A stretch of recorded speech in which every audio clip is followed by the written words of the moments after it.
Welcome back to Doc Firebird's wacky isekai adventure in Omikron. I guess it's not really my adventure anymore now, is it? After all, I am now... My soul is currently in the reservoir of souls of Astaroth, being tortured, and I am enduring such torture that it would be preferable to die 1,000 deaths. So I guess I'm playing as somebody completely different now. So that was said in the text, but you agree with it now that you've been experiencing this torture for nigh on several days. Well, as you know, my soul has been actually trapped in Omikron for quite a while. It's just, my body is not apparently the same thing as the soul, but if I don't get it back soonish, within the foreseeable future, I am going to eventually die or something. Okay. Turn into a zombie? Whatever. So you're in the reservoir. Your soul is in the reservoir of souls being tortured and basically just in hell. So who's playing this? Is this somebody else?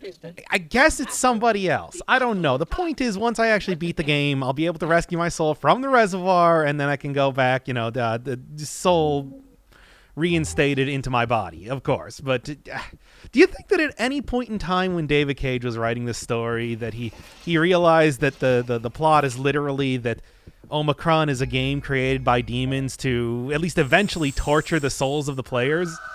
Mm-hmm.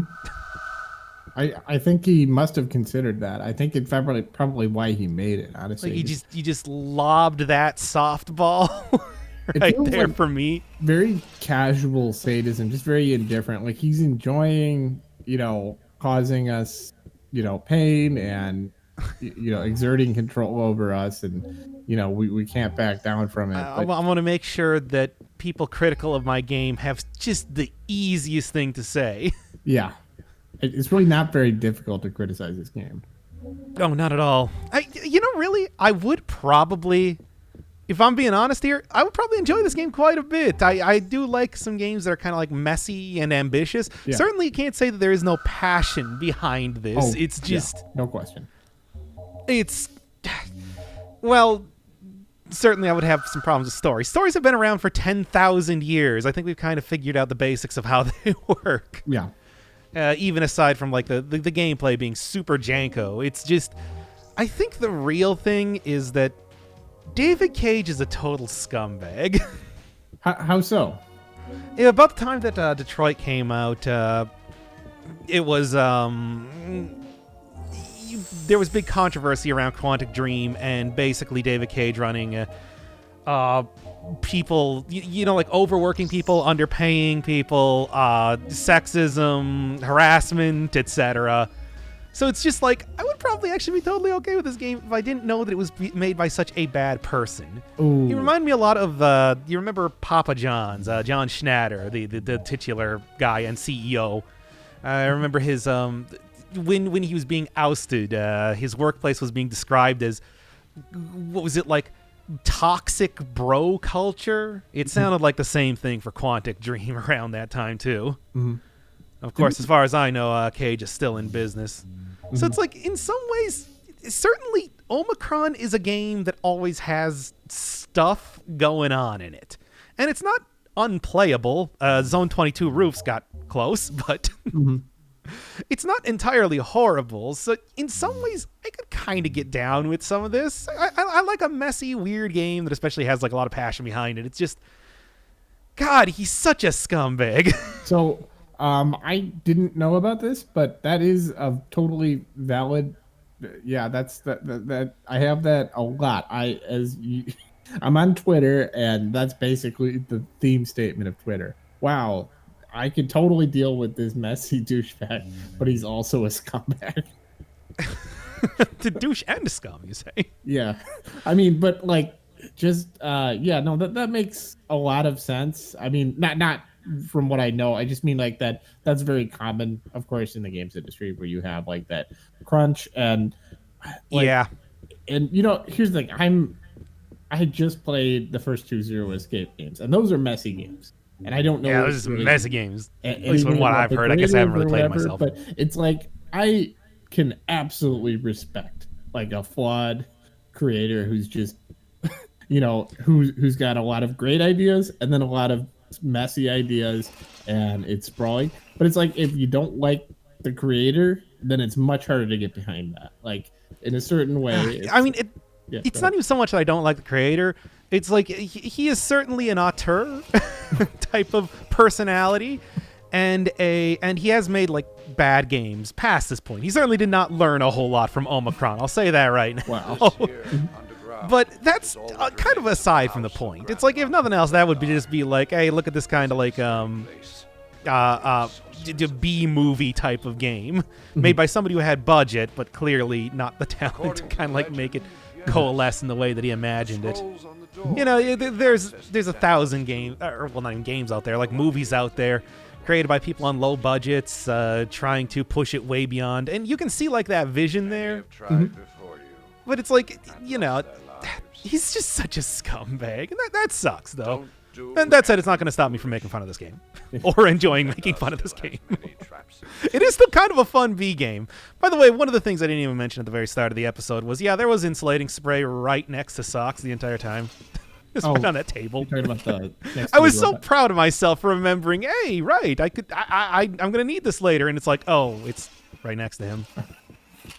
Well, anyway, this time I did not go back to the apartment and decide to go check out like the library that Dagobah opened up for me. It's got a lot of information about like stuff. Just look, from this point forward, we're gonna be me editing out this point later on. Your screen. That was me opening up an MS Paint document. Okay. That had all the information on here that I forgot to edit out from the actual video. Don't worry, there will be a jump. Or maybe I'll just keep a black screen there just for the surrealism. But yeah. Okay. So the big thing that we're doing right now is we're getting indoctrinated into the art, and that does require that we go get a Besham, a sanctified bowl used to cast spells. Mm-hmm. And thankfully, as it turns out, this place was built over the tomb of a great sorcerer who took his Besham to the grave. Nice. And we're taking the Besham from that sorcerer. Well, yes, but first we have to brave the perils of the tomb itself. Dagobah, I think, is in about 5 seconds because he just shows up whenever I solve a puzzle. By the way, we saw in one of the books that it's just like the symbols represent numbers. The two numbers on the side you have to add together and then create the symbol. But they're not all in the book. It's only 1 to 9. But you can learn like what 10 and 14 is by looking at the other door. Okay. Yeah. It's kind of like automatically solved. Mm-hmm. As somebody by the way, Dagobah did say that it's just like many people have tried to find this bowl, and many people have perished attempting it. I'm like, wow. They didn't try very hard, did they? Yeah, like, it can't just be, okay, we've got this kind of bullshit MacGuffin to give you the power after you do this ridiculous, like, rough nation. You put it so succinctly there. It's like, so not only do we have this new mission, it's just complete superfluous garbage. We also have to I got to be a wizard. It's important, I think. We have to give it stakes. So, this isn't just an ordinary mission. So many people have died. Yeah, unlike all the other missions we sent you on, which we expected you to have a 100% survival rate for, the roof mission. Do I have to remind you of what that was like, even on easy mode again? I watched the replay of that. That is so funny, like on so many different levels. One of the things that I especially understand after, like I said, I've watched a couple different playthroughs of this game before, that it's like, it's not until you actually play it yourself that you really just feel it. It's like you can hear the frustration and the anger in people's voices as they're trying to go through that section. But it's like, man, until you're doing it yourself, and like I said, the enemies are spawning when you're picking up stuff, and they're like shooting at you from off screen, and there's that one section where you have to like jump down because if you go down the ladder, you get in the middle of 3 different enemies shooting you. Oh, it's so very horrible. And the draw distance, and God. Anyway, there's the Besham. Yeah, well, many people died trying to get this thing. It's right there. Perfect. So you could have just said, "Do this, like go here, and it's scary, and like oh, watch out." But first of all, this isn't that scary, but It's a also, mummy. and also it's completely dead. Like they're not gonna get up and just like fight you or something with the new magic power. I stole their skull powder. They've been there that long. By the way, does this room kind of look like an arena to you? You'd think so, but no. We saw this in one of the books. This is supposed to be the cool ritual circle. Oh, ritual circle for sanctifying the Besham and attuning it to my soul. Well, not my soul. My soul is in the reservoir, the soul reservoir, being tortured to the point that it's worse than 1,000 deaths. I like. Thank you, David Cage, for creating this game. So I just like how this like goes into like again. I just played the Zero Escape games. I like how this game just kind of goes into the adventure game like puzzle genre. Like this is a puzzle from like an adventure game, and it's just like we're just dipping into it long enough to get frustrated by it, but not to like feel like we've had a satisfying experience. Actually, something that isn't probably not really clear when you're looking at it right now. You can't put an item on the pedestal if it doesn't go on the pedestal. So this is actually a very easy puzzle to solve. The only thing that's difficult is realizing that those two candles that I just picked up apropos of nothing earlier. Graphics! The two candles that I picked up apropos of nothing earlier are actually relevant here, finally. So Everything else was just kind of like, I grabbed a bunch of items in the first area and they were all relevant, right? Again, graphics. So I love that this is like, the way that this is filmed is like, wow, you should really be impressed by this. Like, look at these graphics that we did. That's Omikron entire. I'll say that again about like janky gameplay. It's like if you ever think that you're like, I can't make a game, I don't have like artistic talent or a team of people that would be able to help me out with that. Look at a game like this. This was sold on shelves for money yeah. in 1999, and not only that, it had David Bowie in it, for God's sake. It's like, and the graphics are that. Or like the scene transitions that just kind of like bam right there, or and just next area. Well, why do we have this swimming mechanic? What is this adding to the experience? Oh, you know that it's just a kitchen sink of a bunch of gameplay. None of it very well fleshed out or good. It's a dog's breakfast in a kitchen sink. It's also, I've never heard that phrase before. It's also, of course, like the adventure game is the best part of it, but it's also like, again, that puzzle, you couldn't not solve it. Like if you tried to put down something in the wrong position, it would just be like, nah. So, which actually made it a little bit confusing the first. Yeah, real great exploit. I don't know how I managed it. Yeah, it was impossibly difficult. I nearly died. It's weird because it's so condescending. Like you actually did a very, very difficult mission. Like objectively, you the player did a difficult mission before this, and it's just like, how'd you like your next mission? How about we assign you your next mission? I know that was Namtar being like, "Hey, go rest." And then when I went to go try to find the apartment, I got my soul sent to the reservoir of souls to be tortured. 1,000 deaths worth of pain.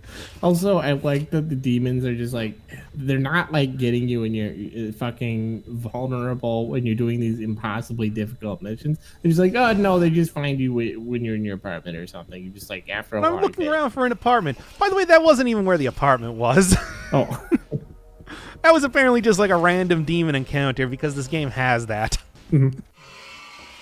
Well, anyway, I can cast spells now. It's cool. And now we're going to go check out that apartment. Although first, I'm going to go fight that one demon. Or, well, I'm not, but whoever is currently in this body. I guess the one silver lining about not being here in Saya's body anymore is that the terrible one-liners that David Cage thinks are very cool for the protagonist to say, I no longer have to admit that, yes, that is in fact my soul saying them. Now it's somebody else, while I am being tortured endlessly in the Reservoir of Souls. Well, my soul is. I'm okay. I mean, I can only hope that, like, once I get my soul back, that I don't remember that or anything. I mean, you're playing Omikron, so you're obviously not completely well. Like I said, it's just like, even for a second, it's like, yes, this is a demonic game created to torture people. Like that, you're giving ammunition to your critics, like me, your critic. You just did a long jump and you just took damage because there was a ramp. Welcome to Omikron. Bienvenue à Omikron. Or welcome in Omikron. Whatever. I'm forgetting look, here's this guy. I know, so he's got some kind of like Rayman limbs, or they're sort of like floating places. That's almost cool. Yeah, but again, they still just look like the most generic whatevers. It kind of looks like, I don't know, there's just it's generic, but it's also like they put some thought into it, so it's not too bad. It's like not the worst, but if this thing was like 100 feet tall, I would think that would look cool. Here it just kind of is like, yeah. It's just like this mini mech kind of thing. Yeah, it looks sort of like a mech, I guess is what I'd say. Anyway, yeah, there we go. Cute. It's like, you know, oh, there's a cybernetic person or whatever. Is it a demon? And, yeah, I beat it. Unfortunately, like I said, this is like a random encounter, so you just get some junk. I guess I can use, like, the regeneration potion. That's health, but yeah, no, one thing that I completely forgot is that they do actually mark things on your map when they're relevant. So I could have just looked on here and been like, oh, it's all the way over there. I like this map. Well, it's I don't know. I just, you trust the slider to whatever. Hey, here's another fun thing, just because. Hello. I guess this episode is partially about shitting all over David Cage. Here's David Cage poetry. Wow. Oh, yeah. Okay. Got it. Yes. Oh, God. Uh-huh. Oh, Jesus Christ. It sucks anyway. I'm not even going to read it. Yeah. I hate this stupid font. And I hate that my soul is currently in the reservoir of souls being tortured with pain worse than 1,000 deaths. So this is once again, like, thank you, David Cage, for creating a game like this. So I just get this is the vibe that I get from that poetry thing. This guy has never developed. Well, I guess this is 20 years ago. So as of this game, he has not developed past the phase of just writing whatever you want to in your notebook and then handing it in unedited. I just feel like this is like somebody who's in high school who's like, oh yeah, I want to write a poem, but I'm not going to sign it David Cage. I'm going to invent a name. How about if I just call myself David Cage? Like, ooh, that's David Cage. I definitely did that kind of shit when I was in high school. Well, it's supposed to be an Omicronian name. Like Angus or Jenna. Speaking of which. I took the liberty of making myself at home. An order for Great. mission has come for you. I'm happy to hear that, Jenna. The Tetra Trust is finishing an ultra-sophisticated prototype of a mecha guard. The Z-Tech. So this By the way, if you came in here before actually getting the Basham, Jenna would not be in here. The Z-Tech is made okay. and destroy So, I all could have looted this installations. place for all its cool loot, but yeah, whatever. To destroy the factory, It's like, you let's. must place eight timed You're detonators gonna on see the this control kind of as a panels the thing in the next assembly line. few episodes. I'm just kind of like, There's someone all right, who let's just has get on with information this knows already. exactly Look, what I to know do. what I'm doing, It so won't be easy to get him to talk. semi-speed but he's our run. only source of information. And we might start to drop off a little bit on lore. The poetry of David He's an Cage is ex-soldier who probably worked going to be for the most Tetra. superfluous thing we see for Now a he runs while. an armory in Zone All right. I 29. just love that there's so much just like to get the information There's to a this way. mission. It's just Kazan like, knows it. oh, it's so exhausting. Go to this place, do this thing. I mean, at least, like I said, at least things are happening. This is, I think, Persona 5, where, like, I would just go talk to Kazif, and he'd be like, I don't know anything, and then I would leave, and then somebody else on the street would come up and tell me all the information I need to know.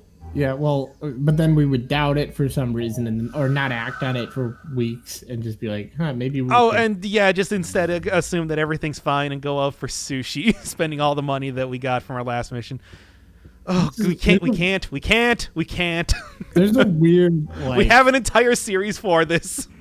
It's weird. There's like a duality. I don't even like between the two games, the two shitty games that I'm doing on your channel. Between Omikron and Persona 5, it's almost like the difference between a sin of omission versus a sin of commission. Nothing ever happens in Persona, and then everything happens in this game, but it's all stupid, and it makes but it's all just like stupid and terrible. And it's like, this is such a passion project where like Persona is just sort of like by the numbers. It feels whatever. We slapped it all together. Yes. Well, and they're all bad in their own way.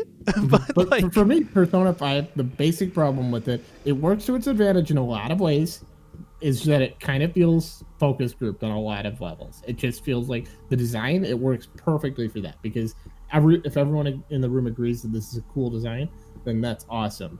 But it doesn't work for writing, because it feels like it was written by commission, but also by like 4 subcommittees within that commission, working separately and never talking to each other. But then also each of the subcommittees is also this really,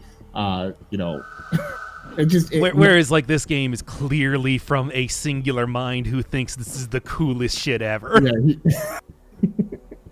Yeah, that's David Cage looked and he's like, this is fucking awesome. People are gonna love this world. Of course, when we talked about that last time with the Star Wars thing, the Star Wars paradox, where basically, people like Star Wars, but they don't like it because of the Jedi and the lightsabers. They like it because it's a good movie. And then there's also the Jedi and lightsabers, even though that's the easy thing to focus on. Anyway, also, I would definitely agree with one more thing. I would definitely agree with the committee thing because, of course, you look at how they soften like the actual villainy or like anti-hero-ness of all the characters. Anyway, okay, now that is a very created by committee type of thing. And in a weird way, like we can't have our heroes being too mean. Okay, we can't. We have a series for that. I realize that, but like I want to say it is interesting how it kind of comes out of the same way in this one, in that the characters all seem sort of flat because they're from such a singular vision. Like clearly, just like this guy's myopic perspective on life is just not very. He doesn't have a very interesting conception of other human beings. Like it's incurious. And so everyone has to be sexy and like big stakes, but not really too. I mean, like I said, I don't want my soul to be in the reservoir of souls to be to endure tortures worse than 1,000 deaths. But it's also like, what else am I doing here? Do I really give a shit about Omikron? Yeah. It's like it's big stakes, but low emotional stakes, which is the worst possible combination. Because really, ideally, I mean, there's whole genres, of just like romance, drama, where there aren't any murders, but now, did I just get hit by a slider while in the cutscene waiting for a slider? What happened there? That was the cutscene where I was waiting for the slider, where I got hit by one and lost health.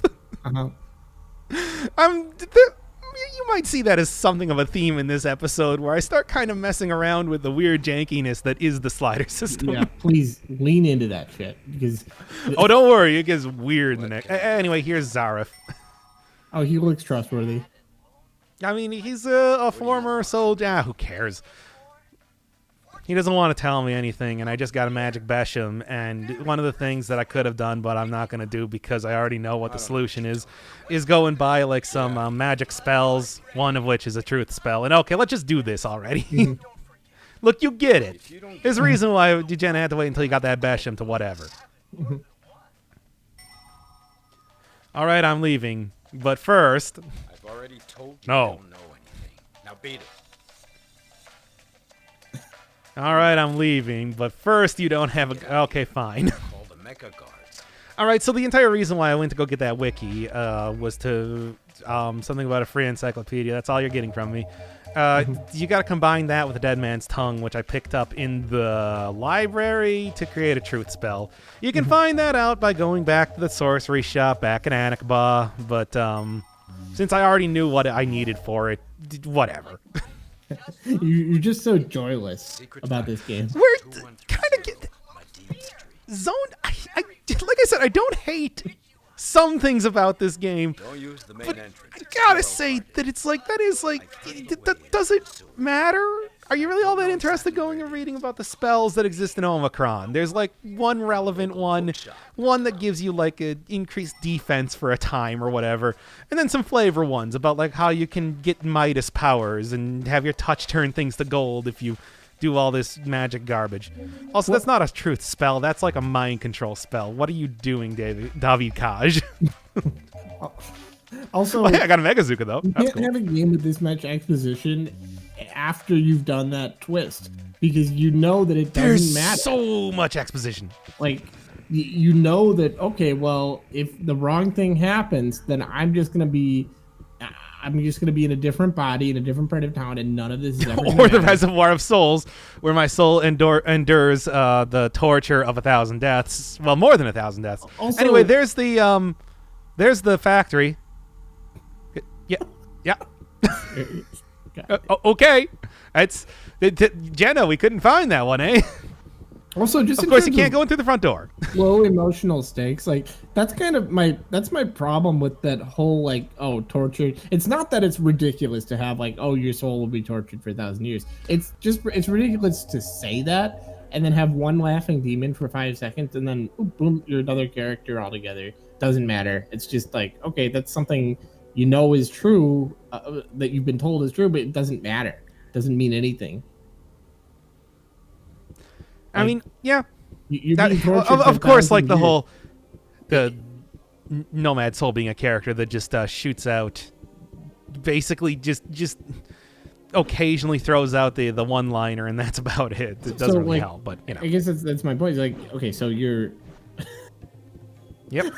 take fall damage from just doing a quick long jump, but like, Long okay, time so jump. you're being tortured for 1,000 years. In what way is that? No, not the most it's torture. consequential Torture path? that is worse than 1,000 deaths. Yeah. Okay. So worse than 1,000 deaths, and it's just like, well, why is there not fire and brimstone along the edges of the entire like screen right now? Like, why are you not feeling that somehow? Like, that should be constantly. Okay, that reminding seems a you. little bit ridiculous. Anyway, this is all very, very clear, I'm sure, as you can tell. Like, okay, look, I'm looking for water. I'm supposed to swim around in water. Got it, whatever. That's not helpful at all, David Kaj. Your poetry sucks, and I hate being tortured more than 1,000 deaths worth of pain. By Omikron. Thanks, Omikron. Thanks for the person who told me to play Omikron. So, who told you to play this? Oh, I don't want to blow up their spot. Oh, okay, fair enough. But yeah, this is another one of those like, hey, let's fuck around with the sliders again for no reason. Okay, so in the inventory. Come on, I can get this though. I like that they don't even really like the motorcyclists who can see you clearly. Okay. Don't even stop. Okay, did you see that? It did Yes. not go up to me. It just spawned next to me because it couldn't get into a place where it would be able to get to. So I know some people are gonna be like, well, it was like, 1999.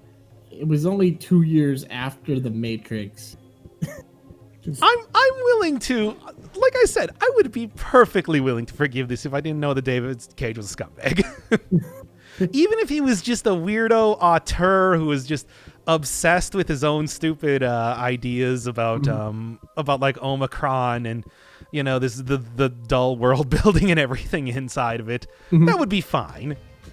I mean, it's like, would that make the game good? No. But No. would it at least be like, yeah, I can kind of respect it. You made what you wanted to. But he's also a scumbag. Yeah, that's really too bad too, because it means that you don't get as many chances when you're a scumbag. That's the trade-off. Well, in the court of public opinion, he's certainly gotten a lot of chances in real life. Yeah, that's true. How many more games has he made? 6? Well, the thing is, I've never played these, so I am assuming Fahrenheit, that they're Heavy all Rain, like vast Gone to improvements Souls. on this. This is only 4. Another one of these underwater levers. By the way, I gotta ask, how is the gameplay in these other games? Like, is the gameplay? It is non-existent. It is just like entirely story focused. Wow. Okay. Because No, one thing that he definitely learned from Omikron is to not bother with like the RPG and shooter, and I just died. yeah, I was gonna say. Thankfully, one of the few times the game was at least not super cruel, it just kind of revived me at the place where I would have gone. And hey, special dialogue. That's kind of Did you cool. manage Oh, to yeah, find yeah. the Tetra secret factory? It's like, hey, you know, they thought that it's like you might have gone in here because they didn't reset your breath from the time that you pulled the lever. Whatever. And make it snappy. Otherwise, you'll have the whole army on your back. I swear to God, it's like, Jenna, why you're supposed to be helping me on this. Why do you just wait until I do everything and you're like, hey, good job, rookie? Real smooth. Like I said, look, you look at a game like this, you can make a video game. Trust me. If you ever thought for a second that it's just like, nah, man, my stuff would be crappy, look at this. Also, hey, it's always great to see this guy show up. Accept this modest gift. Oh, boy. We I mean, I always think about that with like the first Sonic Adventure, a game that again I genuinely do like. Also for the Dreamcast. bring you back. It's like, have you seen like the cutscenes in that game? Have you they're seen like a ridiculous. weird cobbled together mess that is like all the gameplay where they throw in like, you know, straight up fishing game as one of the campaigns and everything? Also, I want to point out. Oh, Fighting a naked man. This is an enemy they put in the game. so the Sonic Adventure games. Here's the thing: they were absolutely ridiculous, but the characters were ridiculous, and everything about it was ridiculous. But they did have. First of all, it was just a fun game to play. Like I would say more. Yeah, there was a lot of great stuff about that. I love the variety of different things. Yeah, like the Chow mini game. The Fishing? It's like, why would fishing be in a Sonic game? They were just throwing everything at the wall, and I love that. oh yeah. But it's and like it is also super rough and weird, and the cutscenes look god awful. The second one was very good on the GameCube. I really liked Sonic Adventure 2 as well, because I think they took a lot of what made Sonic Adventure 1 work and kind of like refined it into a more Yeah. better package. The gameplay. And of is course, fun. again, they also like Shadow is not a bad addition to the Sonic franchise. Yeah. He's. I don't think he was intended to be a jokey, like, you know, making fun of Sonic OCs, but it certainly, well, it perfectly encapsulated that anyway. So the thing is, Shadow is the perfect like foil to Sonic in that they're both kind of ridiculously like one-dimensional characters, but it's just like it's fun because it's just like, okay, you're the Joker basically to the Batman of Sonic, but it's What- like Batman without any depth, but also the villain. Sonic is the Joker, but Shadow is the, but they're the you know. Yeah, what if the Joker was good and just liked having fun? I think this metaphor is kind of falling apart. But it's like, no, they play off of each other fun, and it's like, Yeah. Faker, you're the only fake around here, blah, blah, blah. There's some good stuff there. Yeah. But also, those games are janky as all hell, and it's yeah. No question. yeah, I mean, similar thing with like a lot of very old indie games too. Go look at like Moraf's World or something if you want to see some really great examples of one-man programmer art type of games that he's like actually pretty well regarded. Okay. But yeah, Omikron, it's just like I look at this and I just think if you made an indie game like this today, you could easily make this great with like this exact sort of style. Yeah. And like it would work. the thing is, like, okay, it's this auteur thing, like, but what is it saying? Like, what is it saying about human nature? What is it saying about our lives? Or what is it just saying about love, death, suffering? What does it have to say about any of these things, considering how much It says we are abruptly in another first-person shooter section. So, you know. so many different sections of this game. Like, Oh, yeah, just like... By the way, there was that just one guy with, like... I guess that was supposed to be the Tetra Corporation logo tattooed on his body. And he just attacked me, and we talked over that because it was random, and it's like, what are you even going to say? I like that there's, like, 5 people. Also, the we naked were showering guys, you don't even need to fight any of those guys. They're just there. Yeah, okay, but I mean, like outside, in the outside world, there's clearly not like more than a couple. You thousand can make a video game. That was awesome. But like, there's clearly not more than a couple thousand people, but there's also trains continuously running all the time, like every 10 seconds. Well, it's a secret factory. They're whatever. I don't know. That's fair. That's fair. It's they're secret trains. I got nothing. Now, what the hell? They do kill you if they hit you, by the way. Yeah, of course. Of course they do. And actually, there is something to be talked about with I guess we'll call this the Tetra Trust secret weapon. The weapons factory, whatever. That's the weapons factory section. This is kind of in the same way that very early in the game we had a turning point on the discovery of the demons. I would say this is a different kind of turning point in the game. The second major one. Do you feel that this game was inspired by like games like GoldenEye or Perfect Dark, but like really, really bad? Like not well inspired? I mean, that would be the right era. Like, but I just say that because all these like the props and just the guns and just all the little things, like what if, like, I feel like David Cage was like, okay, let's make GoldenEye or Perfect Dark, but in our own little universe where there's magic Tekken and an adventure game.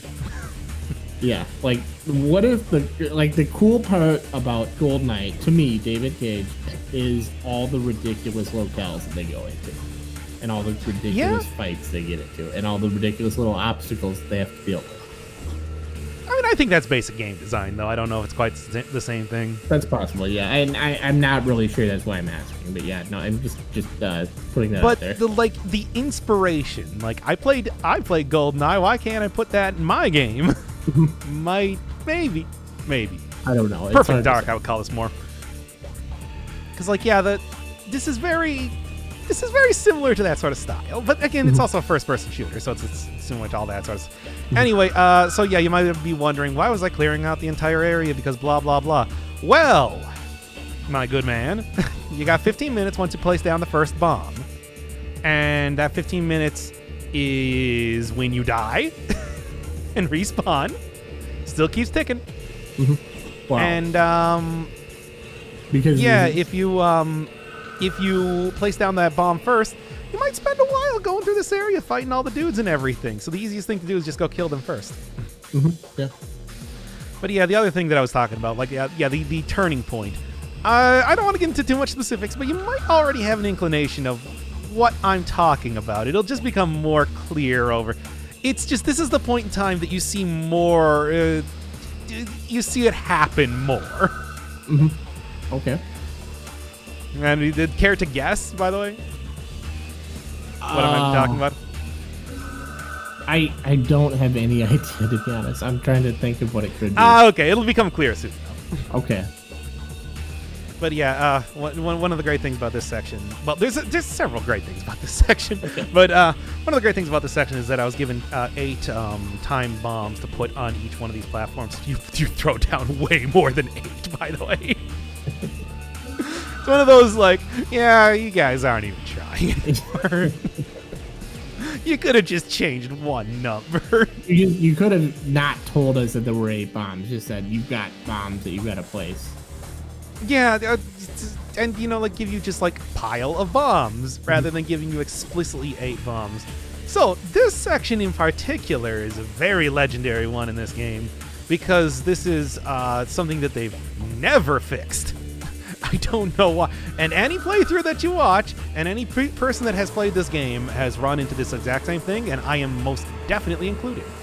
Wow. Observe. Well, I mean, first off, the enemy's shooting at you the second that you come out of a cutscene, but... Of course. As you do. So I just died there. Well, now, why did I just die? Also, yeah, when you respawn, character is immediately shooting at you. Yeah, you can't do nothing about that. You're already at, like, your quarter health. But why did I just die there? is it like a poisonous factory? I mean, you can see a lot of green fluid down there and everything. Was there an enemy that I didn't see? What happened?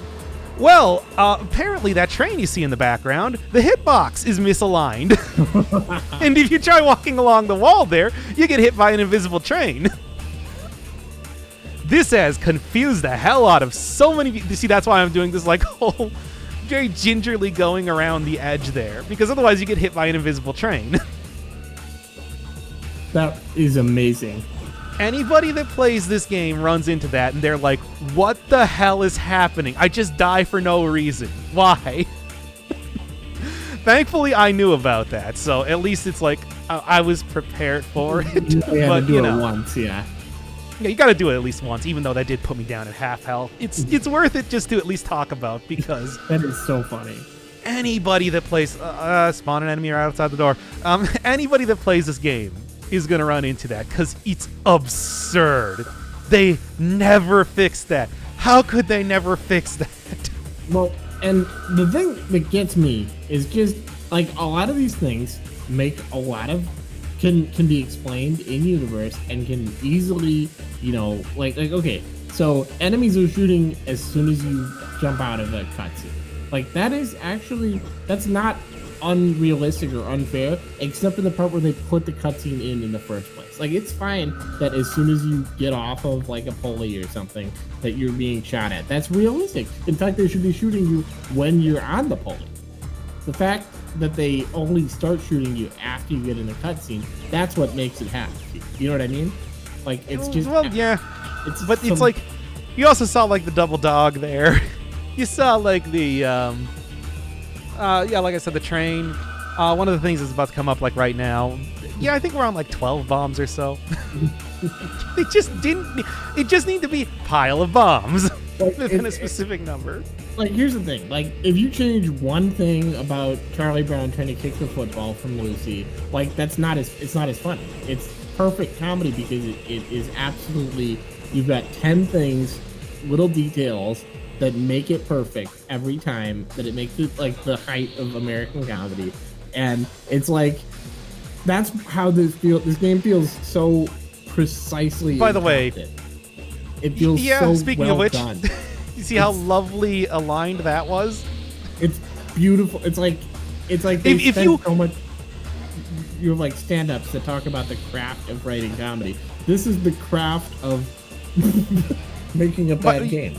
Well, actually, it's not even that. The thing is, if you first off, you saw how the walkway there was misaligned. If you die and come back there, the walkway is actually still in the same area, and then it just like it circles around into a way that makes absolutely no sense and starts to clip with the background. I didn't show it there, but it's like that was a funny thing that I saw as I was doing this.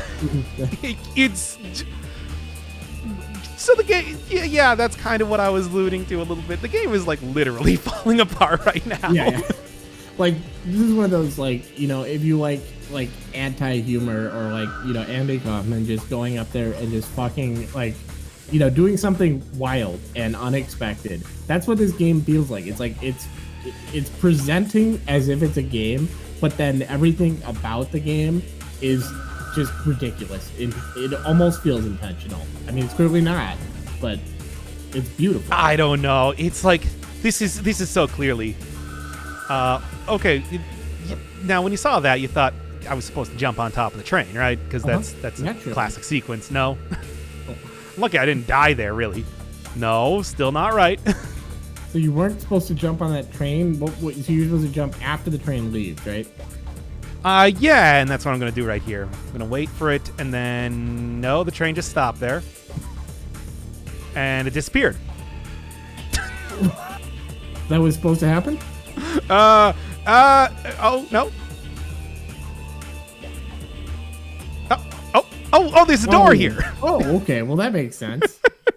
The game, it's literally falling apart. Like, that thing with the hitbox was absolutely ridiculous. And this is like the counter sin. Like, this is where the hitbox went. It's like, this is where the With these missing disappearing trains. It's like the hitbox veers off from the tracks while the train just stops, and it's a collidable object, but it's not doing damage anymore.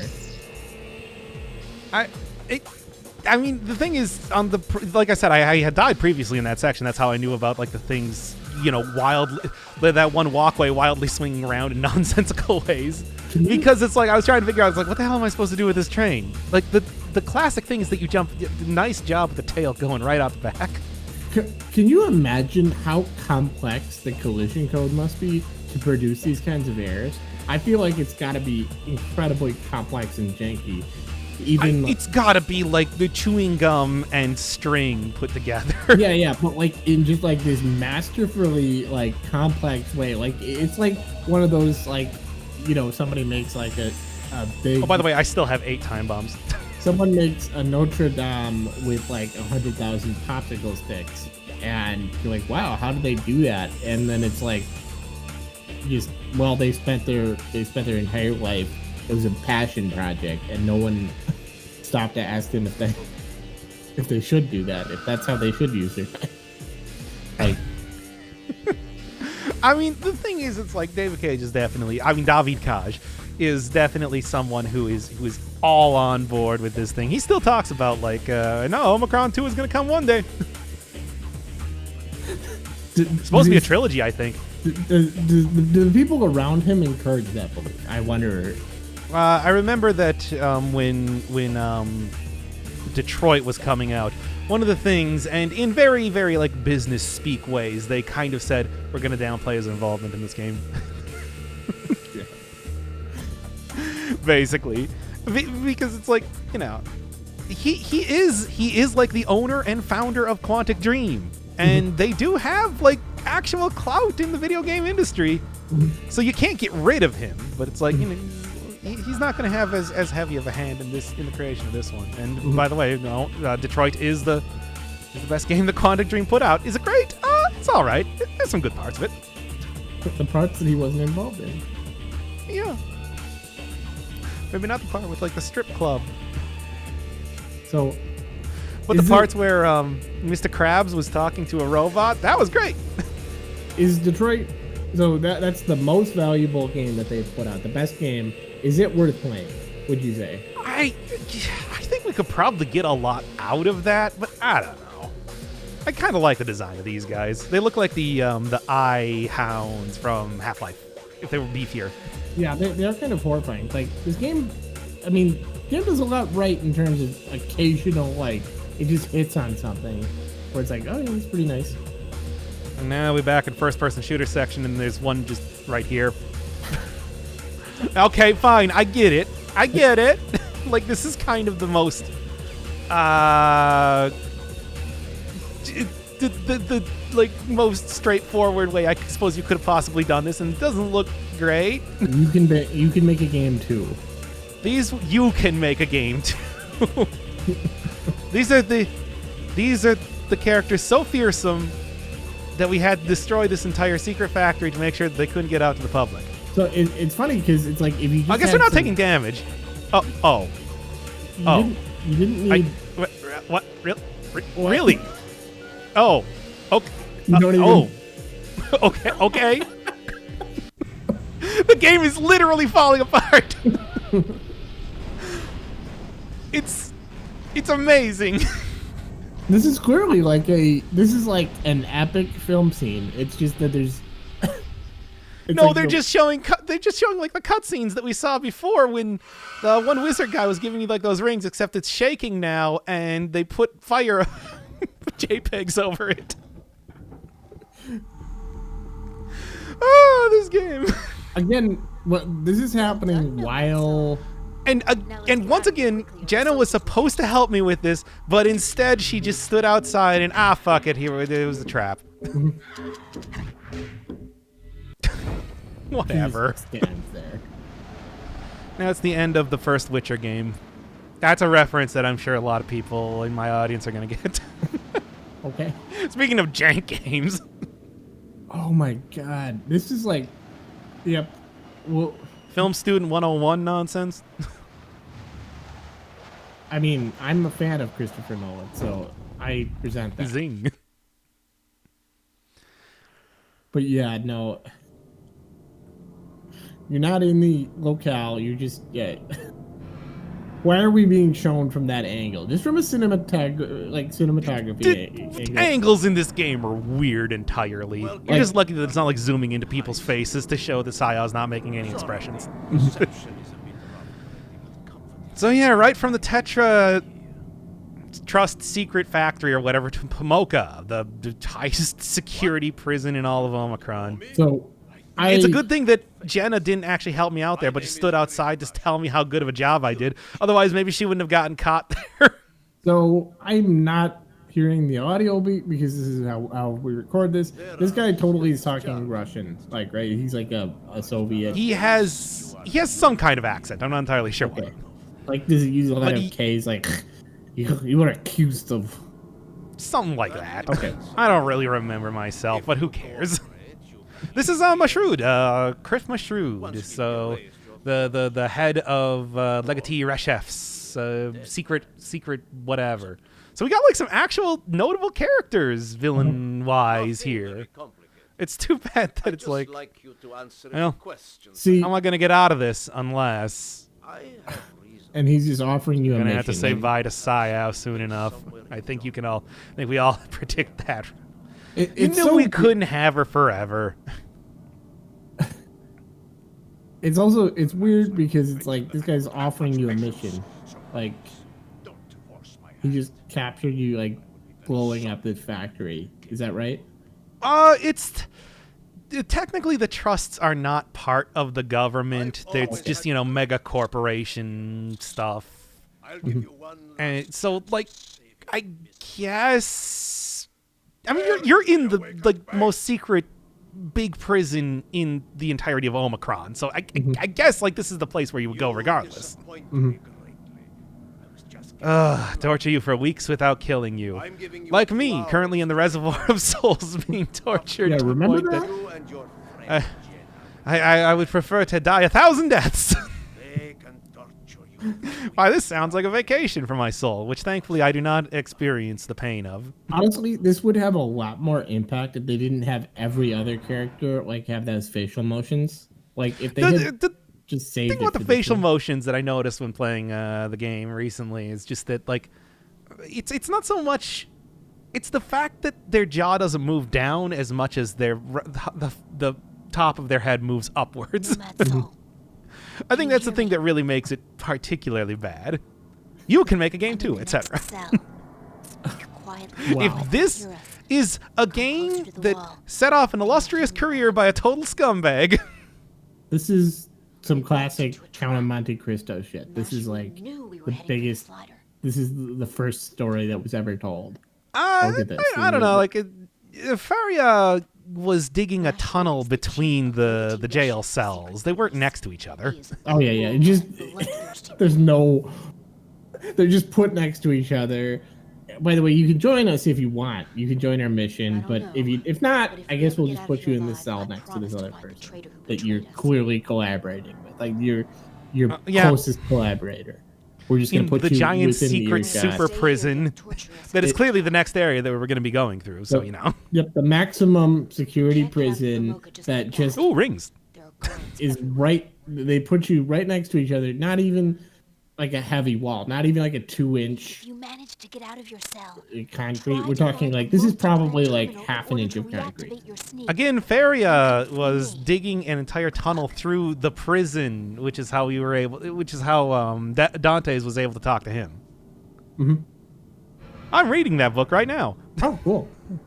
It's good. Is Anyway. it Omikron? Yeah. Oh, okay. We'll deal with Pomoka next time because it's going to be an entire thing.